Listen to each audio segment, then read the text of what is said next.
रोशनी भी नहीं, हवा भी नहीं, माँ का नैमुल बदल खुदा भी नहीं। जापान के एक जू में एक नन्हा सा बंदर पैदा हुआ, पंच। पैदा होते ही उसकी जिंदगी ने उससे सबसे बड़ा इम्तिहान दे दिया। उसकी माँ ने उसे अपनाने से इनकार कर दिया। वो छोटा सा जिस्म जो माँ की बाहों का हकदार था, एक कोने में तन्हा रह गया।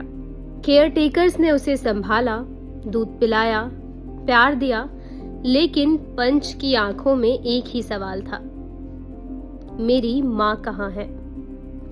फिर एक दिन उसके पिंजरे में एक छोटा सा स्टफ्ड मंकी रख दिया गया, बेजान, खामोश, सिर्फ कपड़े और रुई का बना हुआ।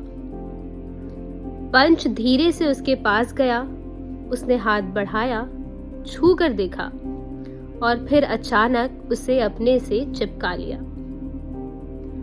उस पल से वो टॉय उसकी दुनिया बन गया। वो उसे गले लगाकर सोता, उससे बात करता और जब डर लगता तो और जोर से लिपट जाता, जैसे कह रहा हो, अब तुम मुझे छोड़कर मत जाना। लोग कहते हैं वो सिर्फ एक खिलौना था, लेकिन पंच के लिए वो माँ का साया था।